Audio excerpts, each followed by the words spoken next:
굿모닝 YTN 3부 이어갑니다. 네타냐후 이스라엘 총리가 지상전을 준비하고 있다면서도 그 시점은 공개하지 않겠다고 밝혔습니다. 바이든 미국 대통령은 이스라엘과 지상전 연기를 합의했다는 보도를 부인했지만 지상군 투입 전에 인질을 최대한 구해야 한다는 점을 강조했습니다. 워싱턴에서 권준기 특파원입니다. TV 연설에 나선 네타냐후 이스라엘 총리는 모든 이스라엘 시민들에게 무기를 들라며 하마스 섬멸을 위한 지상전을 예고했습니다. כל אנשי החמאס הם בני מוות. מעל האדמה, מתחת לאדמה, בתוך עזה, מחוץ לעזה. 다만 지상군 투입 시점과 규모, 방법은 공개하지 않겠다고 말했습니다. 특히 지상전 시점은 전시내각 합의로 결정된다고 밝혀 곧 이뤄지진 않을 것을 시사했습니다. אני רוצה להיות ברור. העיתוי של פעולת צה"ל, העיתוי נקבע פה אחד על ידי קבינט ניהול המלחמה, יחד עם הרמטכ"ל. 바이든 대통령은 이스라엘과 미국이 지상군 투입 연기를 합의했다는 월스트리트저널 보도를 사실상 부인했습니다. 자신은 지상전 연기를 요청한 적이 없다는 겁니다. 다만 지상군 투입 전에 최대한 인질을 구할 것을 네타냐후 총리에게 권고한 건 인정했습니다. What I have indicated to him is that if that's possible to get these folks out safely, that's what he should do. 공교롭게도 이스라엘과 미국 정상 모두 전쟁 이후 얘기를 꺼냈습니다. 네타냐후 총리는 전쟁이 끝나면 하마스 기습 공격에 대비하지 못한 데 대한 조사가 진행될 것이며 자신도 문책 대상이 될 수 있다고 말했습니다.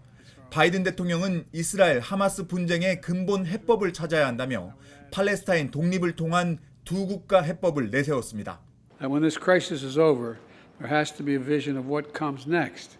And in our view, it has to be a two-state solution. 바이든 대통령은 가자 지구에서 민간인들이 숨지는 건 전쟁에 따른 대가라면서도 팔레스타인 측이 내놓고 있는 희생자 집계를 신뢰할 수는 없다고 말했습니다.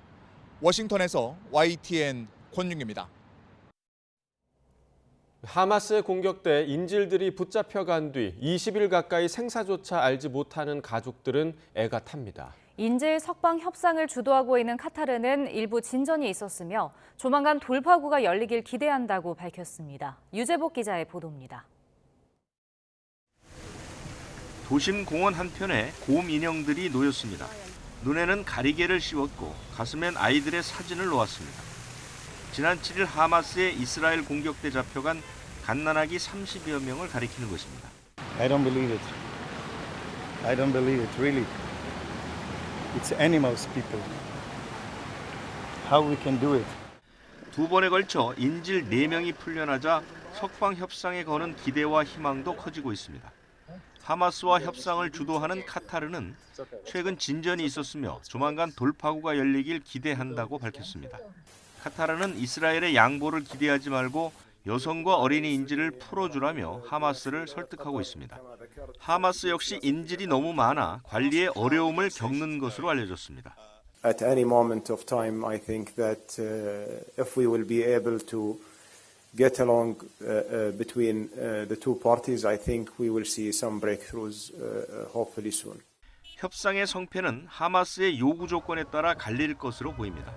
하마스는 인질을 풀어주는 대가로 이스라엘에 갇힌 팔레스타인 보안 사범 석방과 연료를 포함해서 더 많은 인도적 지원을 요구할 가능성이 큽니다. 이스라엘군이 집계한 인질은 모두 222명, 이 가운데 외국인은 138명으로 절반이 넘습니다. YTN 유재복입니다. 이스라엘과 하마스의 전쟁으로 우크라이나 전쟁에 대한 관심이 줄어든 가운데 러시아가 대규모 보복 핵 공격을 가할 수 있는 훈련을 했다고 밝혔습니다. 이번 훈련은 러시아 상원이 포괄적 핵실험 금지 조약 비준 철회를 의결한 날에 실시돼 긴장을 높였습니다. 보도에 김진호 기자입니다. 러시아 국영방송을 통해 공개된 훈련 장면입니다.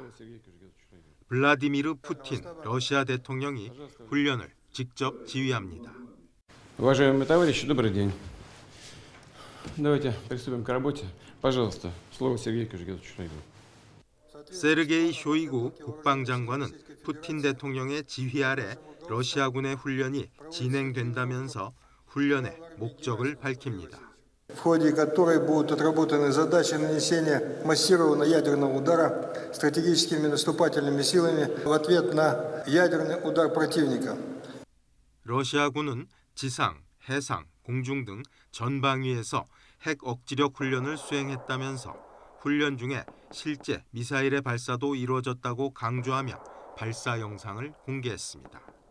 영상에는 야르스 대륙간 탄도미사일의 발사 장면이 나옵니다.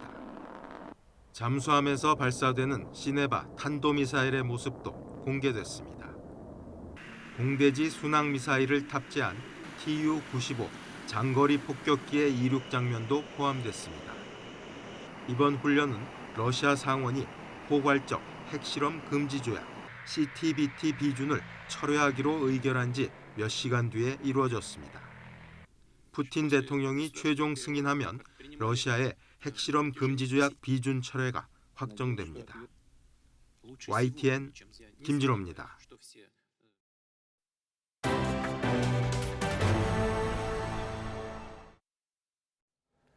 사우디아라비아와 카타르 국빈 방문 일정을 마친 윤석열 대통령이 현지 시각으로 25일 오후 귀국길에 올랐습니다. 카타르에서 윤 대통령은 타밈 국왕과 정상회담을 통해 두 나라 관계를 포괄적 전략 동반자 관계로 격상시켰고 국방, 방산 분야까지 협력을 확대하기로 했습니다. 이번 방문을 계기로 LNG 운반선 17척 건조 계약도 체결됐는데 이는 우리 돈 5조 원 규모로 단일 계약으로는 국내 조선업계 최대입니다. 국민의힘 인요한 혁신위원장이 오늘 집권 여당의 쇄신을 함께 이끌 혁신위원 인선 결과를 발표합니다. 비윤계 인사들의 합류 여부가 가장 큰 관심인데 지도부가 별도로 띄울 총선 준비 기구와의 교통 정리도 혁신위 성패를 좌우할 변수로 떠올랐습니다. 나혜인 기자입니다. 국민의힘 혁신기구 출범 목표 시한을 하루 앞두고 인요한 위원장은 거듭 통합과 변화를 강조했습니다. 혁신위 첫 일정으로 광주 5.18 민주묘역 참배를 공언했고 당의 변화를 위해서라면 누구든지 만나겠다고 했습니다. 제 얼굴 자체가 좀 다르잖아요. 변화를 상징합니다. 당 대표는 물론이고 기회가 주어지면 대통령하고도 거침없는 얘기할 거니까. 다만 이런 구상을 함께 실현할 혁신위원 인선은 막판까지 순탄치 않은 상황입니다. 수도권 호남 출신을 중심으로 당 안팎에서 개혁적 성향으로 평가받는 여러 인물이 거론됐지만 당 핵심 관계자는 지금 도는 하마평은 다 사실이 아니라고 선을 그었습니다. 관심을 끄는 비윤계 일부 인사는 인 위원장의 합류 제안을 거절한 것으로 파악됐습니다. 지역에 조금 집중해야 될 시기인 것 같다라고 재차 좀 정중하게 거절하니까 그대로 받아들이셨습니다. 김기현 대표 시간 버는 어떤 허수아비 혁신위원을 할 생각은 전혀 없습니다. 혁신기구 출범과 별도로 당내에서 가시화하는 총선 체제 조기 전환 움직임 역시 인 위원장 운신의 폭을 결정할 변수가 되고 있습니다. 이르면 다음 주부터 선거 전략과 공천 방향을 정할 총선 준비기구와 인재영입위원회가 차례로 꾸려질 예정인데 혁신위와 역할 배분이 아직 모호하기 때문입니다.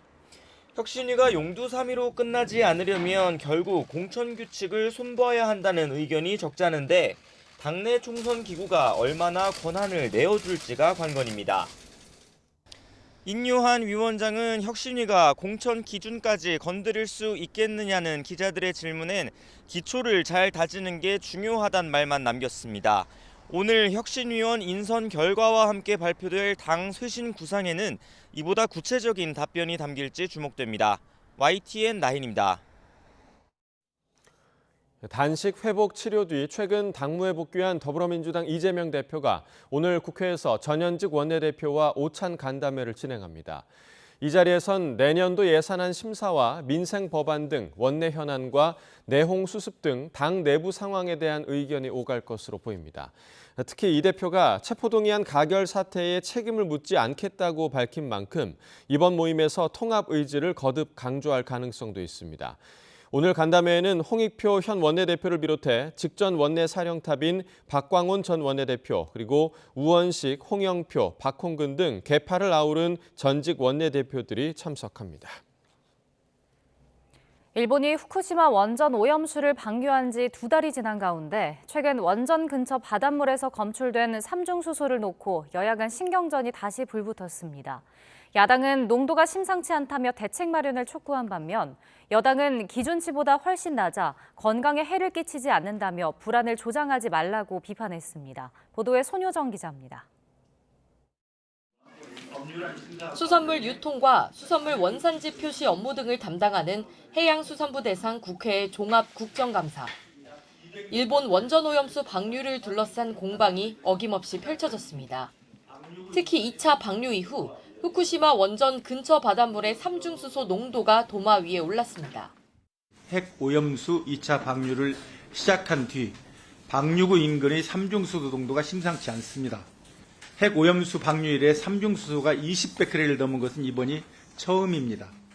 야당은 삼중수소 20여 베크렐은 검출 하한선인 10베크렐을 초과한 거라며 수산물 안전 우려를 거듭 제기했습니다.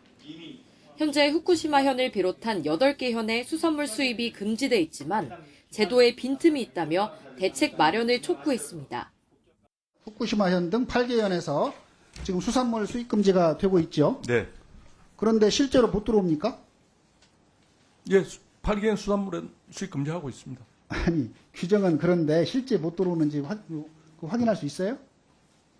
실제로 들어올 수 있죠. 들어올 가능성 있죠. 뭐 가공품이나 이런 이야기십니까? 가공품으로 국내 정부와 여당은 검출된 삼중수소는 방류 중단 기준치인 700베크렐을 훨씬 밑도는 수치라고 반박했습니다. 국민 건강에 해를 끼칠 수준이 아닌데도 야당이 정치 공세에 나섰다는 겁니다. 이번 조사 결과 오염수 관련 특이사항이 발견되었습니까? 전혀 특이사항 발견된 바 없고 모두 세슘 삼중수소 모두 WHO 먹는 물 기준 대비해서 훨씬 낮은 수준으로 확인이 됐습니다. 방류 전에 4차례 실시한 조사와 방류 이후에 실시한 이 조사 결과가 유사한 수준으로 나타났습니까? 아니면은 의미 있는 변화가 있습니까? 유의미한 변화 없습니다.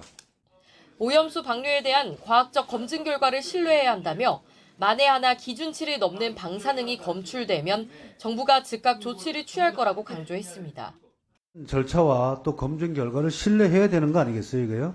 기준치를 넘는 경우가 만약에 생긴다면은 우리 정부에서 해수부 측면에서 이 부분을 일본에다가 엄정하게 그 방류 중단을 요청하고 IAEA 조사단이 오는 27일까지 오염수 방류 현장 검증을 진행하는 만큼 그 결과를 놓고도 여야의 신경전이 불가피해 보입니다.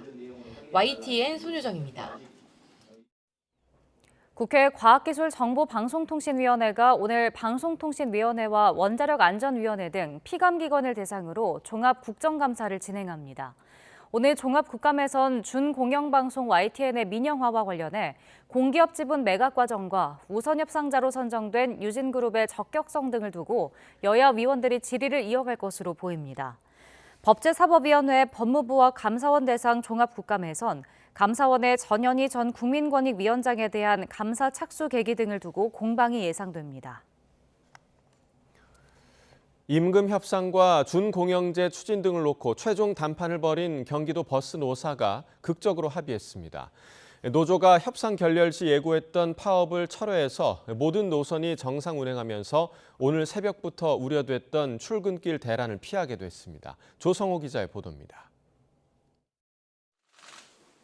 경기버스 노조협의회와 사측은 어제 오후 4시부터 줄다리기 최종 담판에 나섰습니다. 7시간 반 만에 극적으로 합의에 성공, 노사 합의서에 서명했습니다. 노사는 준공영제 노선 기사 임금을 4%, 민영 노선은 4.5% 올리기로 합의했습니다. 준공영제로 추후 전환되는 민영 노선 종사자에게도 준공영제 수준으로 임금을 보전해주기로 했습니다. 합의에 이르는 데는 장모상 중에 협상장을 찾아 조율에 나선 김동연 경기지사 역할이 컸던 걸로 전해졌습니다. 예산 문제로 임기 내 도입이 어렵다고 했던 일반 시내버스 준공영제 시행을 약속하면서 이견을 좁힌 겁니다.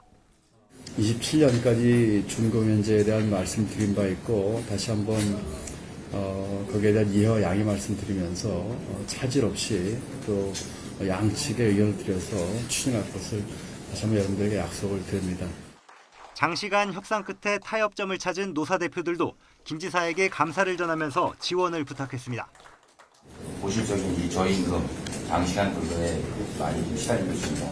재단님께서 필요하신 부분은 제도 좀 개선해 주셔가지고 많이 투자를 좀 해주실 거라고 저는 믿고 있고요. 어려운 역경을 재단님께서 부디 보다듬어 주셔가지고 앞으로 준공영제를 우리가 훌륭히 완수할 수 있도록 많은 지원을 부탁드리면서 앞서 경기도 전체 버스 89%인 9,500여 대가 속한 경기버스 노조협의회는 사측과 임금 협상이 결렬되자 최근 97.4% 찬성률로 파업을 가결한 뒤 최종 담판을 벌여왔습니다. 협상이 결렬되면 오늘 첫 차부터 파업에 나설 예정이었지만 극적인 타결로 철회했습니다. 서울과 도내 시군을 연결하는 준공영제 노선버스 2,400여 대를 포함해 모든 노선이 정상 운행되면서 출근길 대란도 가까스로 피할 수 있게 됐습니다. YTN 조성호입니다. 어제 오후 9시 46분 30초 충남 공주시 남남서쪽 12km 지역에서 규모 3.4의 지진이 발생했습니다. 진앙은 북위 36.35도, 동경 127.05도며 지진 발생 깊이는 12km로 추정됐습니다. 흔들림 정도를 나타내는 계기 진도는 충남에서 거의 모든 사람이 진동을 느끼고 그릇과 창문이 깨지기도 하는 5로 가장 높았습니다.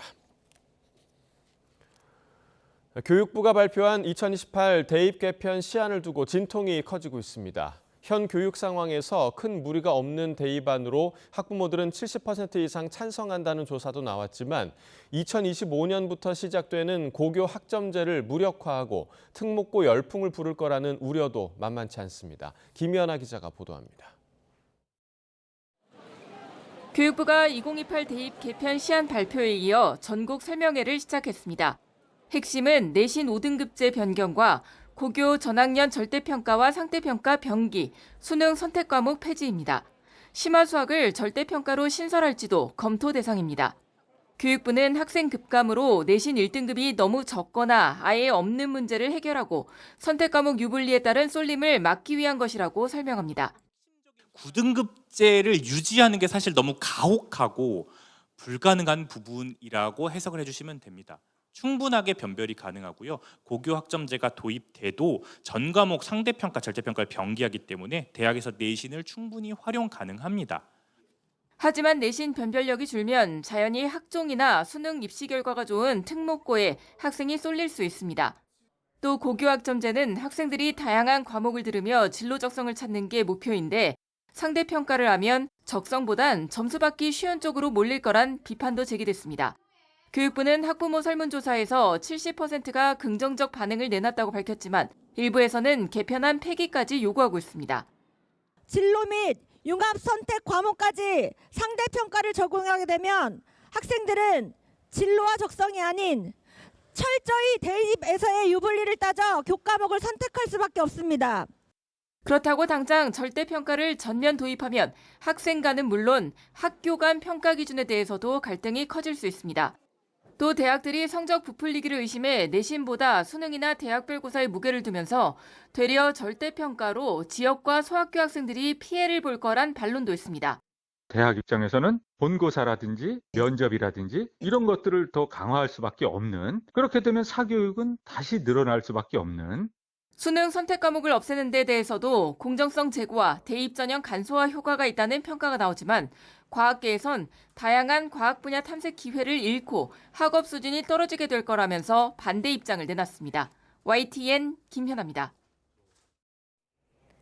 경찰이 인기 아이돌 그룹 빅뱅 출신 지드래곤 권지용 씨를 마약 혐의로 추가 입건한 것으로 파악됐습니다. 배우 이성균 씨 관련 수사로 촉발한 연예계 마약 사건 파장이 커지고 있습니다. 보도에 정유진 기자입니다. 경찰은 배우 이성균 씨 말고도 또 다른 유명 연예인을 마약 수사 선상에 올려뒀습니다. 인기 아이돌 그룹 빅뱅의 리더 지드래곤으로 잘 알려진 권지용 씨로 확인됐습니다. 경찰은 권 씨를 마약 투약 혐의로 불구속 입건했습니다. 다만 권 씨 사건은 이성균 씨와는 관련 없는 별개 사건이라고 설명했습니다. 그러면서도 연예인 피의자와 관련한 사건 내용은 밝힐 수 없다고 선을 그었습니다. 권 씨는 지난 2011년에도 대마초를 피운 혐의로 검찰 수사를 받았습니다. 혐의는 인정되지만 재판에는 넘기지 않는 기소유예 처분을 받았습니다. 당시엔 초범이고 흡연량이 적었다는 점 등이 참작됐습니다. 경찰은 지난달 중순 서울 강남 유흥업소에서 마약 범죄가 이뤄진다는 첩보를 입수해 수사에 나섰습니다. 최근 이선균 씨 등 3명을 입건해 1명을 구속했고 재벌가 3세와 연예인 지망생, 작곡가 등 5명을 내사해왔습니다. 경찰이 다른 연예인들까지 수사를 확대해 나가면서 이 씨 마약 사건이 불러올 파장에 연예계 긴장감도 커지고 있습니다. YTN 정유진입니다. 인하대학교 캠퍼스에서 동급생을 성폭행하려다가 건물에서 떨어뜨려 숨지게 한 혐의를 받는 20대 남성에 대한 대법원의 최종 판단이 나옵니다. 대법원은 오늘 오전 전 인하대생 20대 A씨의 상고심 선고기일을 진행합니다. A씨는 지난해 7월 15일 새벽 인천 인하대학교 캠퍼스 단과대학 건물에서 만취한 여학생을 성폭행하려다 8m 높이 창문 밖으로 추락시켜 살해한 혐의로 재판에 넘겨졌습니다. 부채 비율이 80%를 넘는 이른바 깡통주택이 20만 가구에 이르고 전세 보증금만 26조 원이 넘는 것으로 나타났습니다. 보증사고 예방을 위해 정부의 선제적인 조치가 필요하다는 지적이 일고 있습니다. 보도에 이동우 기자입니다. 최근 수원에서 200여 명의 세입자에게 300억 원 이상의 피해를 입힌 전세 사기 사건. 주범 정모 씨의 무리한 사기 행각에 일부 공인중개사까지 합세하면서 피해가 눈덩이처럼 불어났습니다. 이분이 망하면은 수원의 80% 이상의 부동산이 문이 닫을 정도라고, 그 정도로 큰 인물이다. 그리고 이 사람의 최종 목표지가 도지사다. 그런데 담보권 설정 금액과 임대 보증금을 합한 금액을 주택 가격으로 나눈 부채 비율이 80% 이상이어서 보증금을 온전히 돌려받지 못할 위험이 큰 이른바 깡통주택이 20만 가구에 이르는 것으로 나타났습니다. 이 전세 보증금만 26조가 넘습니다. 깡통주택은 서울, 전남, 부산, 경기 순으로 많았습니다. 서울에서는 전세 사기 피해가 심했던 강서구가 가장 많고 영등포, 송파, 강동, 금천이 뒤를 이었습니다. 경기도에서는 수원, 화성, 용인, 고양, 하남 순이었습니다. 실제 전체 보증사고 가운데 부채 비율이 90%를 초과하는 경우 사고 금액도 2018년 232억에서 올해 1조 3천억여 원으로 58배나 급증했습니다. 사고 비중도 29%에서 올해 75%까지 증가했습니다. 올해 상반기 부채 비율이 90% 이상인 깡통주택의 보증사고율이 22%에 달해 3조 원 이상의 보증금이 증발할 위험에 처했습니다. 주택도시보증공사는 9월 말까지 전세보증금 7,490억 원을 집주인 대신 갚아줬지만 11.2%인 841억 원만 회수했습니다. 최근 수도권을 중심으로 발생한 전세 사기가 전국적으로 확대될 가능성이 확인되었습니다. 정부는 깡통주택 위험도가 높은 지역의 전세 사기 재발 방지는 물론 민생경제 안정을 위해서 선제적인 대응책을 마련해야 할 것입니다. YTN 이동호입니다. 불공정 거래 의혹으로 중단됐던 영풍재지와 최대 주주인 대한금속 거래가 오늘 재개됩니다. 금융당국은 공동 보도자료를 통해 오늘부터 영풍재지와 대한금속 2개 종목에 대한 매매 거래 정지 조치를 해제한다고 밝혔습니다. 이에 따라 지난 19일 거래 정지됐던 두 종목은 5거래일 만에 매매가 가능해졌습니다.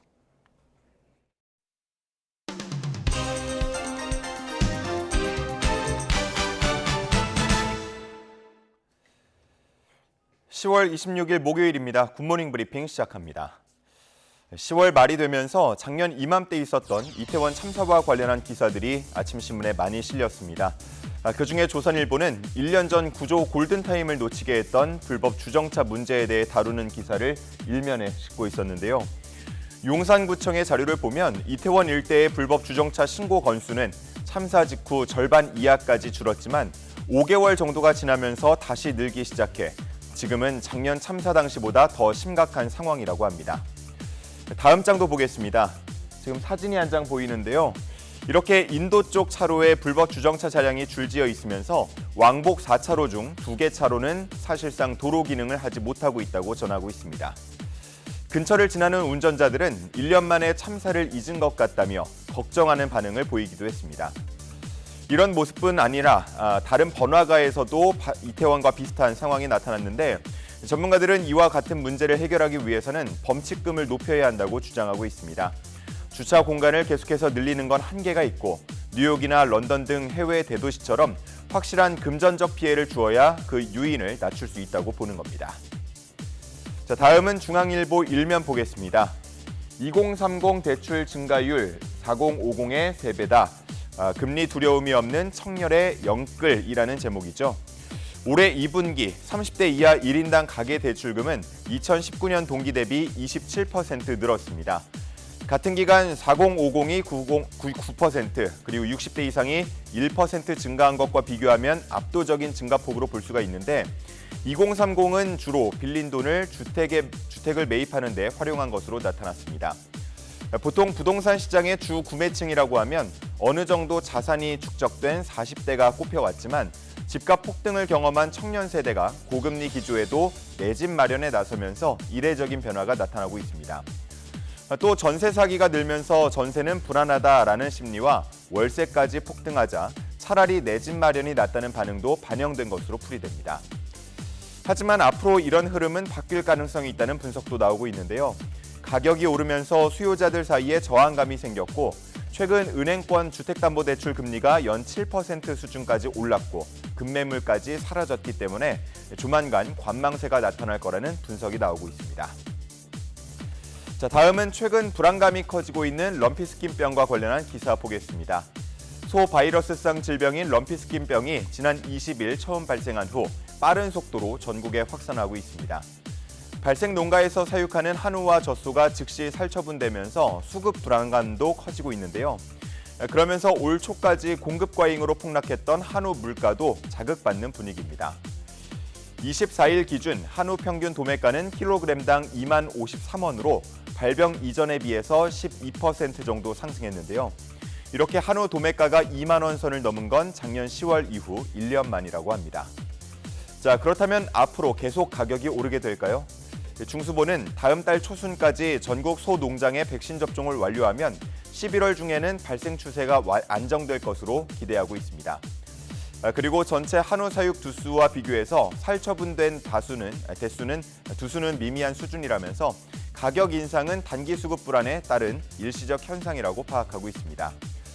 중수본은 또 럼피스킨병은 사람에 전염될 우려가 없고 병에 감염된 소가 시중에 유통될 가능성도 없다고 강조하고 있었습니다. 자, 오늘 마지막으로 한국일보 기사 보겠습니다. 미국 41개 주가 중독성이 강한 페이스북과 인스타그램에 집단 소송을 걸었다는 제목입니다. 이 두 SNS를 운영하는 메타가 심리를 조작하는 알고리즘을 설계해서 이용자들이 반복적이고 강박적으로 SNS를 이용하도록 만들고 있다는 게 소송의 이유였습니다. 소송에 참여한 주를 보면 플로리다, 켄터키, 테네시주 등 보수 성향이 강한 주부터 또 캘리포니아주처럼 진보 성향이 짙은 곳까지 참여해서 현지 외신에서는 이례적인 초당적 행동이라는 평가를 내리고 있습니다. SNS가 정신건강에 영향을 미치고 이를 관리해야 한다는 공감대는 지난 2021년부터 본격적으로 형성됐는데 외신에서는 이번 집단 소송이 2년 전부터 이어진 메타 규제의 정점이라고 보고 있습니다. 그러면서 일단은 메타가 타깃이 됐지만 같은 문제를 발생시키는 틱톡이나 스냅챗 등 다른 SNS에도 공동 대응을 할 거라는 전망이 나오고 있고요. 미국을 넘어서 전 세계로 소송전이 확대할 가능성에 대해서도 이야기하고 있습니다. 10월 26일 아침 신문 살펴봤습니다. 지금까지 굿모닝 브리핑이었습니다.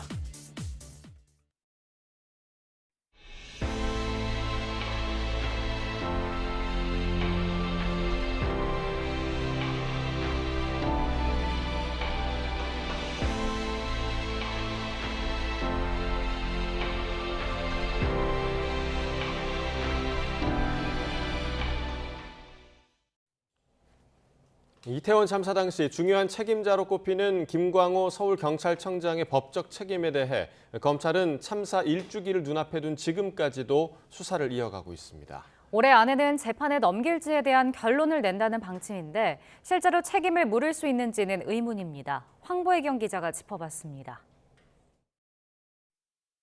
159명의 국민이 희생된 이 참담한 사태에서 그 어느 누가 책임을 질 리가 없고 책임도 밝혀지지도 않았습니다. 최근 지휘부가 바뀐 서울 서부지검은 이태원 참사를 전담하는 수사팀을 재편해 사건을 처음부터 다시 들여다보고 있습니다. 검찰은 지난해 12월 경찰청 특별수사본부로부터 참사 발생에 책임이 있는 피의자 23명을 넘겨받았습니다. 하지만 경찰 피의자 가운데 가장 윗선으로 꼽히는 김광호 서울경찰청장에 대해선 1년이 다 되도록 기소 여부조차 결정하지 못하고 있습니다. 검찰 수사가 길어지는 이유는 바로 업무상 과실치사상의 책임을 어디까지 따져 물을 수 있느냐 때문입니다. 책임을 물으려면 먼저 참사가 벌어지기 전 가능성을 예견하고 예방과 주의 의무를 다했는지, 그리고 참사 발생 당시 구체적인 상황 통제가 가능했는지를 살펴야 합니다. 나아가 주의 의무를 위반하고 그로 인해 사망자가 발생했다는 인과관계까지 모두 인정돼야 하는 겁니다. 특히 김광호 서울청장은 당시 현장에 있지 않았다는 점에서 소홀한 조치로 인명피해가 커진 책임을 입증해낼 수 있느냐가 관건입니다. 과거 비슷한 사건의 판례는 어떨까? 지난 2015년 민중 총궐기 집회에서 경찰 물대포에 맞은 뒤 숨진 백남기 농민 사건에선 현장 지휘관은 물론 총괄 책임자의 공동 책임이 있다고 판단했습니다. 업무상 과실치사 혐의로 재판에 넘겨진 당시 구은수 전 서울경찰청장은 8년 만인 올해 4월 대법원에서 벌금 1,000만 원의 유죄 판결이 확정됐습니다. 구 전 청장도 현장에는 없었지만 상황실에서 CCTV를 보고 무전까지 들으면서 상황을 챙기고 있었던 만큼 구체적인 현장 통제와 사고 예방이 가능했다고 판단한 겁니다. 하지만 지난 2020년 7월 부산에 내린 폭우로 3명이 숨진 초량 지하차도 사고와 관련해선 얼마 전 항소심에서 유무죄가 뒤집혔습니다. 항소심 재판부는 당시 구청장 직무대행으로서 퇴근했던 부구청장에게 집중호우에 따른 재난 가능성을 예상하기 어려웠다면서 무죄를 선고했습니다. 김광호 서울청장의 경우 참사 발생 1시간 20여 분 뒤에야 이인재 전 용산경찰서장에게 첫 보고를 받고 뒤늦게 참사를 인지했습니다. 구체적인 상황 통제가 어려웠다고 볼 수 있다는 점에서 김광호 서울청장 불기소에 무게가 실린다는 관측도 나옵니다. 검찰은 올해 안에 기소 여부를 결론 짓겠다는 방침 아래 법리 검토와 추가 증거 확보에 주력하고 있습니다. YTN 황보혜경입니다.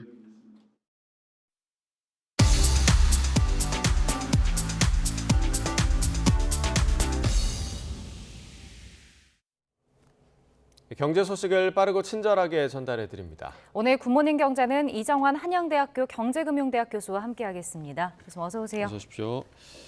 자, 지난해에 우리 기업 10곳 중 4곳이 영업이익으로 이자조차 내지 못할 정도로 경영난에 시달렸다. 이런 지금 통계가 있는데 이게 역대 최고 수준이라고요. 예, 사실 이제 한국은행이 통계를 2009년부터 발표하기 시작했는데 이 말은 이자 보상 비율이라고 이야기합니다. 사실은 기업이 수익을 내면은 어떻게 보자면 빚을 갚아야 되는 이런 상황들이 오고요. 그러니까 이자 비용이란 것은 내가 채무를 졌을 때 갚아야 되는 이자 비용이란 말씀드릴 수 있겠고, 근데 이제 수익이 안 나게 되면 수익이란 것은 내가 이제 매출에서 원가를 뺀 게 수익이라고 기본적으로 생각할 수가 있는데 네. 수익이 안 나게 되면 이자를 못 갚게 되고 이자를 못 갚게 된다는 이야기는 흔히 말해서 빚을 더 내야 된다는 이야기입니다. 그래서 이자 보상 비율 100% 수준이 굉장히 중요하다는 이야기를 많이 하고 있고요. 그렇다는 이야기는 어떤 거냐면 결국은 이런 기업들은 이자를 못 갚기 때문에 향후 채무가 계속 누적될 수 있다라는 굉장히 부정적인 시그널이 나온다라고 보시면 될 것 같습니다.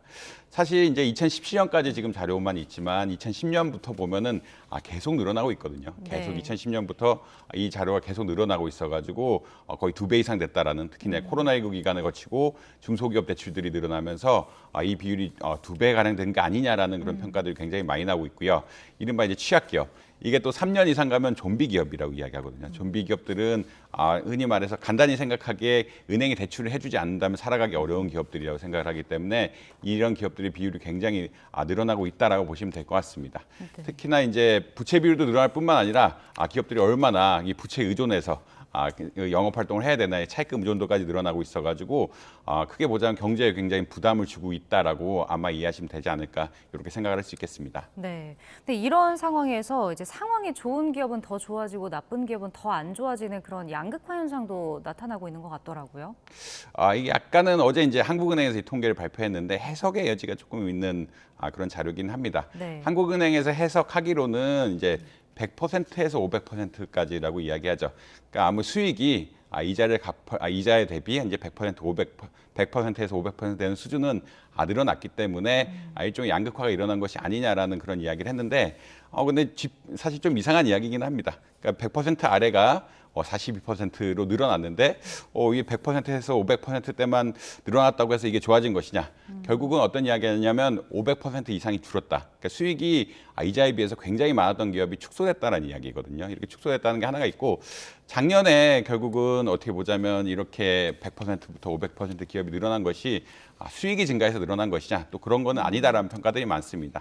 이 제조업 기업들이 사실 부채를 좀 줄였거든요. 네. 전반적으로 봤을 때는 사실 비제조업 기업들은 한국전력이 워낙 많이 부채를 발행했기 때문에 흔히 말하는 부채가 많이 늘어났는데 제조업 기업들은 좀 부채를 줄였습니다.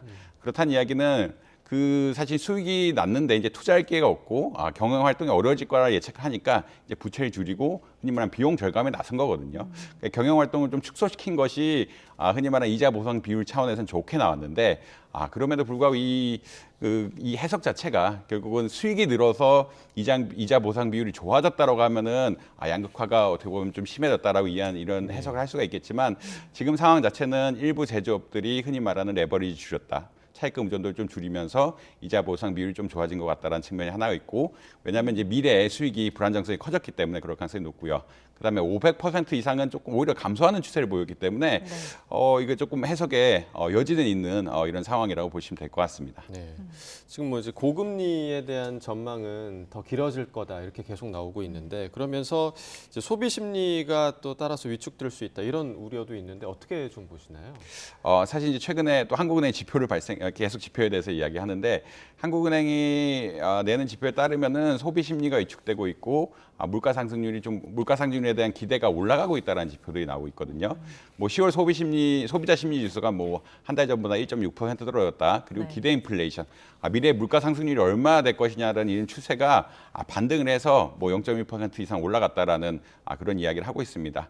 이것의 해석은 크게 두 가지 정도인데 왜 이번 달에 그러니까 9월, 10월 차이면서 이렇게 바뀌느냐는 사실 지정학적 리스크가 좀 크다라고 보고 있는 것 같고요. 아무래도 이스라엘 하마스 사태들이 이렇게 터지면서 늘 이제 우리나라는 에너지 같은 것을 중동에 의존을 많이 하는데 이 중동 의존도가 높은 에너지 가격 같은 것들이 출렁이지 않을까라는 우려가 심각한 게 사실입니다. 두 번째 요인으로는 아무리 이제 고금리의 장기화라는 이야기를 들 수밖에 없는데 이렇게 에너지 가격이 상승하게 되고 미국이 이제 기준금리를 또 올리게 될 것이다. 혹은 올리지 않더라도 굉장히 높은 수준을 오래 유지할 것이다라는 기대감이 형성이 되면서 금리에 대한 어떤 부담감, 금리에 대한 부담감은 결국 소비 위축으로 이어질 수밖에 없거든요. 그러니까 아무래도 내가 이자를 많이 갚아야 되고 돈을 빌리기가 어려운 상황이 되면은 현재 돈을 쓰기가 굉장히 어렵습니다. 미래에 돈을 쓰기도 어렵다는 이런 생각들이 바뀌기 때문에 소비 심리가 위축될 수밖에 없는 이런 상황이 될 수밖에 없다라고 보시면 될 것 같습니다. 결국 물가 상승의 추세, 그걸 또 잡기 위한 어떤 긴축 정책의 그런 영향 등에 따라서 기대 인플레이션은 올라가고 소비 위축은 심화되고 이에 따라 또 경제 성장률도 안 좋을 것이라고 또 많이 예측이 되기 때문에 소비 심리가 더 위축되는 이런 현상들이 발생하고 있다라고 보시면 될 것 같습니다. 네. 자, 다음 소식도 보겠습니다. 우리나라 청년 2명 중에 1명이 최근 5년 동안 경제활동에 참여하지 않은 것으로 나타났습니다. 그래도 청년층이 경제활동을 할 수 있도록 좀 끌어내는 게 필요해 보이는데 어떻게 봐야 할까요? 사실 이제 비경제활동 인구라 그러는데 비경제활동은 인구는 아예 일할 의사가 없는 사람들 혹은 일할 환경이 되지 않는 사람들을 보통 이야기합니다. 네. 많은 경우에 이제 청년층은 보통 학생들이 많아서 그렇고요. 대학생들은 학업을 유지해야 되기 때문에 경제활동은 사실 하기 어렵고 이 비율이 한 70% 정도 된다라고 보고 있는데 사실 이제 이 비경제활동 인구가 늘어나고 있다라는 사실은 학생들뿐만 아니라 다른 부분에서 그냥 실제로 이런 부분들이 아니고 구직을 포기한 사람들이 좀 늘어나는 것이 아니냐라는 그런 이야기를 하고 있거든요. 기본적으로는 이제 학생들이 많이 차지를 하지만 이 추가적으로 늘어난 부분들은 학생들의 문제가 아니라 실제로 내가 일을 하고 구직을 포기한다고 보통 이야기하는데 일자리가 마음에 들지 않거나 흔히 말해서 힘들어서 일자리 구하기도 힘들고 그래서 아예 내가 일자리 구할 생각조차 안 하는 이런 인구들이 늘어나고 있다라고 이야기하고 있어서 사실 지표상으로는 좋지 않은 상황이다. 그만큼 이제 어떻게 보면 청년 일자리 상황이 좋지 않다는 상황을 반증한다라고 볼 수 있거든요. 그러니까 기본적으로 고정적인 부분은 있는데 추가적으로 늘어가는 부분들에 대해서는 우리가 좀 심각하게 봐야 될 부분이고요. 이것의 원인 자체가 아무래도 청년층이 취업이 어렵기 때문에 아예 시장초 들어가지 않는 내가 구직을 그냥 포기하고 그냥 이 적절하게 살겠다. 그냥 뭐 너무 어려워서 이제 일을 구하지 않겠다라는 그런 의견들이 있는 사람들이 많이 늘어나고 있다기 때문에 고용 시장에서는 부정적인 지표라고 보시면 될 것 같습니다. 그러니까 청년층들이 일하지 않는 이유로 답변을 한 게 이제 눈높이에 맞는 일자리 찾기 어렵다. 이게 지금 가장 많았는데 청년들의 눈이 높아진 건가요? 아니면 정말 양질의 일자리가 좀 많이 줄어들고 있는 건가요? 어떻게 보세요? 뭐 사실 이제 두 가지가 다 겹쳐 있다고 보시면 될 것 같고요. 우리나라 노동시장의 가장 큰 특징 중 하나는 이중시장이라고 이야기합니다.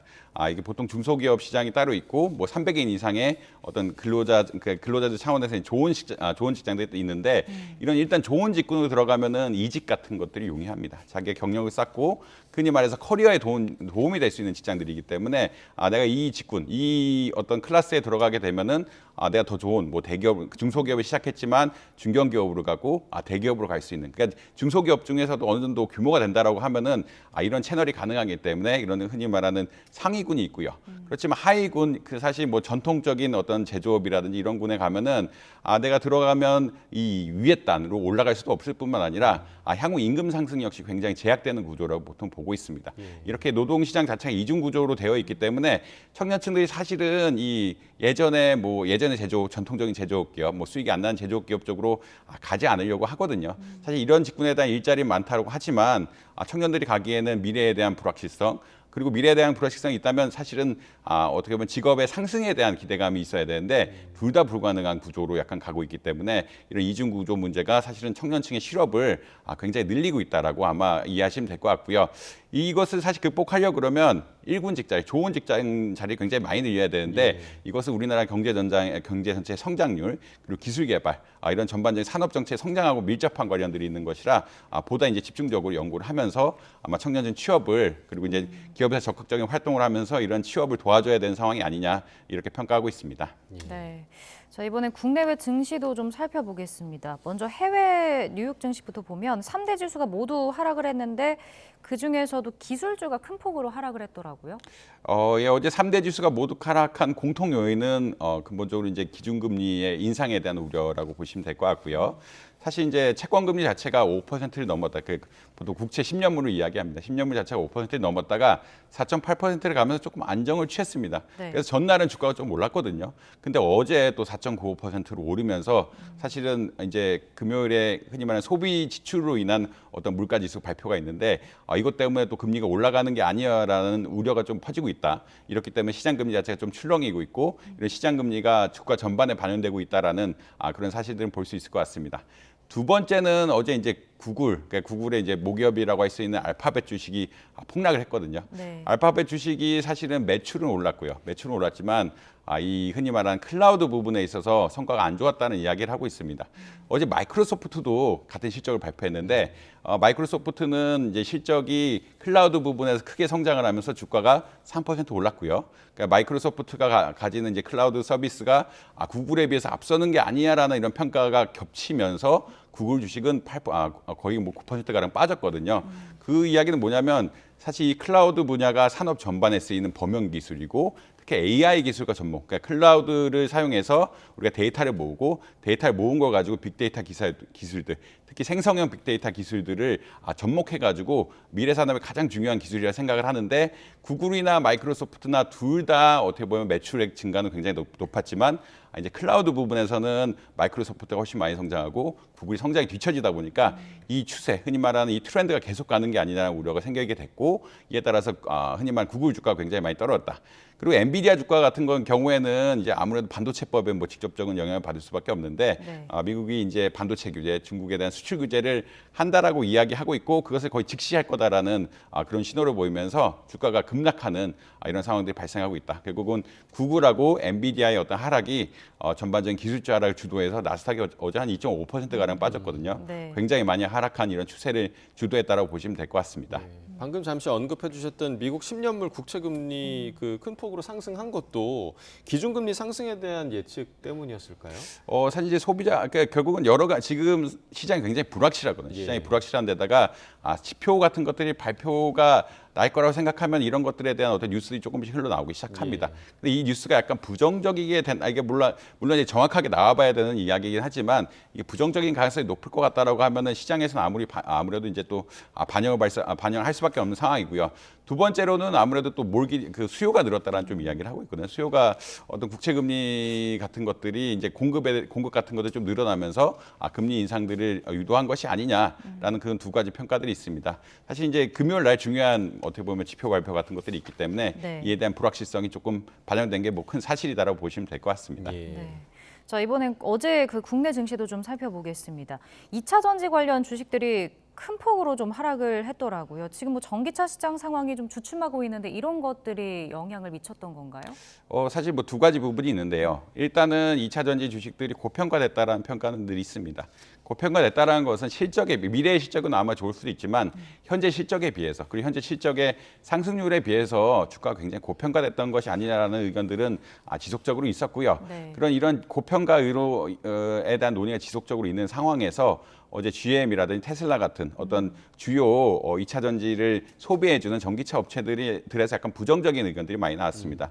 GM 같은 경우에는 일단 전기차 시장을 축소하겠다라는 의견이 하나고, 전기차 시장이 생각보다는 성장을 안 하고 있기 때문에 전기차 판매를 좀 축소하겠다라는 의견이 하나가 있었고요. 두 번째로는 이제 흔히 말하는 전기차의 배터리가 가장 중요한데 배터리를 한국이 강한 그 3원계 배터리라고 있습니다. 조금 비싸면서 효율이 좋지만 뭐 충전 같은 게 좋지만 어떻게 보면 가격 경쟁력은 중국의 인산철 배터리에 비해서 좀 떨어지는 이런 배터리가 있는데 아무래도 이런 GM 같은 데서 원가 절감이 더 중요하다. 그렇기 때문에 인산철 계열의 배터리를 쓰겠다라는 이야기를 굉장히 하고 있어서 한국의 2차 전지 기업들에게는 좀 부정적인 뉴스. 한국이 강한 기술력이 좋지만 조금 비싼 배터리에 비해서 중국으로 수요가 몰려가는 것이 아니냐라는, 그 시장이 중국으로 재편되는 게 아니냐라는 우려가 섞이면서 결국은 어떻게 보면 기존의 고평가에 대한 우려, 그리고 뉴스에 대한 부정적인 뉴스가 겹치면서 주가가 급락하게 된 상황이 발생했다라고 보시면 될 것 같습니다. 네.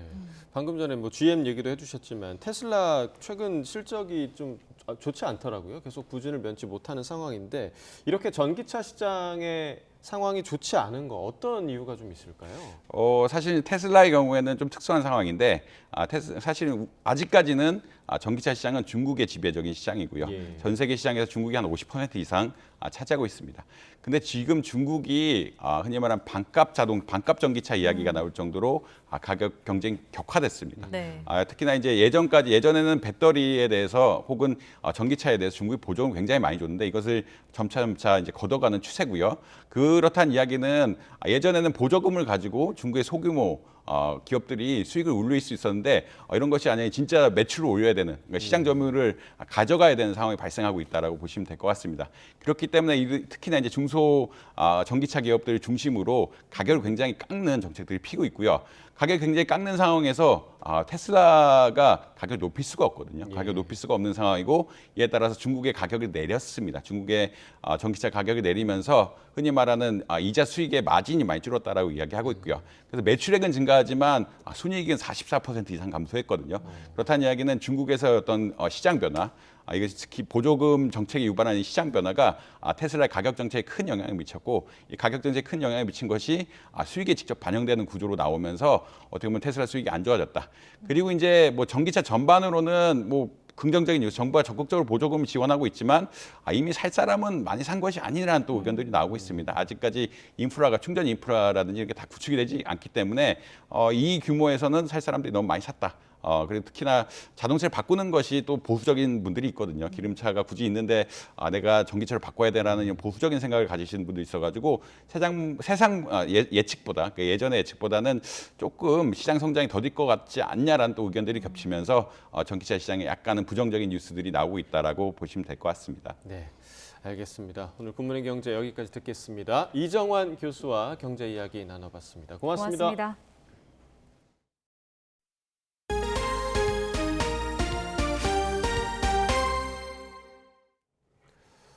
네, 어젯밤 경부고속도로에서 승용차 한 대와 화물차 4대가 연이어 들이받는 사고가 나서 한 명이 숨지는 등 교통사고가 잇따랐습니다.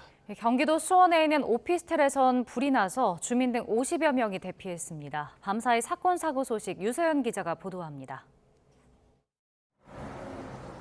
화물차 운전석이 종이장처럼 구겨졌습니다. 소방 구조대원들이 장비를 동원해 구조에 안간힘을 씁니다. 경부고속도로 청주분기점 부근에서 사고가 난 건 어젯밤 10시 50분쯤. 승용차 한 대가 갓길에 세워진 화물차 한 대를 들이받자 갑자기 속도를 늦추던 화물차 석 대가 잇따라 뒤를 받은 겁니다. 맨 뒤에 있던 화물차 운전자가 갇혀있다가 구조됐지만 숨졌습니다. 트럭 한 대가 고속도로 위에 뒤집혀 있습니다. 어제 오후 5시 50분쯤 경부고속도로 주감휴게소 인근에서 25톤 트레일러가 고속도로를 달리던 1톤 트럭을 덮쳐 운전자와 동승자가 다쳤습니다. 사고 당시 트레일러의 운전자는 없었습니다. 경찰은 근처 공장에 세워져 있던 트레일러의 제동장치 문제로 사고가 난 것으로 보고 있습니다. 본선 박혀 있던 차가 운전자가 제동 조치를 제대로 안 해가지고 차가 밀려 내려오면서 고속도로 본선으로 들어온 거예요. 어제 저녁 8시 반쯤 서울 한남동 골목에선 벤츠 승용차가 행인들과 차량 석 대를 들이받고 식당으로 돌진한 뒤에야 멈춰섰습니다. 행인 3명과 식당 손님 3명 등 모두 7명이 다쳤습니다. 60대 여성 운전자는 경찰 조사에서 급발진을 주장한 것으로 알려졌습니다. 술이나 마약에 취하진 않았던 것으로 조사됐습니다. 어젯밤 11시 20분쯤엔 경기도 수원에 있는 오피스텔에서 불이 나 1시간 50분 만에 꺼졌습니다. 주민 등 50여 명이 대피하면서 혼란스러웠지만 다행히 다친 사람은 없었습니다. 소방은 건물 4층 스터디 카페에서 불이 시작된 것으로 보고 있습니다. YTN 유서연입니다. 오늘도 예년 기온을 웃돌면서 공기가 선선합니다. 현재 서울 기온은 15.5도로 이맘때 기온보다 7도나 높은데요. 한낮에도 예년보다 3도나 높은 21도까지 오르면서 선선하겠습니다. 하지만 오후부터 서쪽 지방을 중심으로 요란한 가을 비 소식이 있습니다. 짧은 시간 동안 강하게 쏟아질 수 있겠고 돌풍과 벼락, 우박이 동반되는 곳도 있겠습니다. 안전사고에 주의해 주시기 바랍니다. 오늘 아침도 어김없이 안개가 말썽입니다. 현재 내륙 곳곳에 짙은 안개가 낀 곳이 많은데요. 낮 동안 안개는 걷히겠지만 하늘은 계속 흐리겠고요. 오후부터 밤 사이 중서부와 호남 지역에 비가 내리겠습니다. 예상되는 비의 양은 5에서 40mm가 되겠고 밤 한때 경북 서부와 제주도에도 약한 비가 조금 내리겠습니다. 오늘 아침은 하늘 가득한 구름이 이불 역할을 해주며 기온이 크게 떨어지지 않았습니다. 현재 서울 기온 15.5도, 광주 13.7도로 예년 기온을 4에서 8도가량 웃돌고 있고요. 낮에도 서울 21도, 청주와 광주 23도, 대구 24도로 예년보다 2에서 4도 정도 높겠습니다. 내일부터는 찬바람이 불며 기온이 다소 내려가겠지만 이맘때 수준 보이며 큰 추위 없겠고요. 내일 동해안 지역에만 비가 내릴 뿐 내륙은 당분간 맑은 날씨가 이어지겠습니다. 현재 대기가 정체되면서 경기와 인천 지역의 초미세먼지 농도가 높게 나타나고 있습니다. 낮 동안에는 대기질이 양호하겠지만 밤사이 중국발 스모그가 유입되면서 중서부 지역의 초미세먼지 농도가 높게 나타날 것으로 예상되니까요. 호흡기 관리에 각별히 주의해 주시기 바랍니다. 지금까지 YTN 홍나실입니다. 네, 이상으로 목요일 굿모닝 YTN 마칩니다. 잠시 후 뉴스라이더가 방송됩니다. 시청해 주신 여러분 고맙습니다.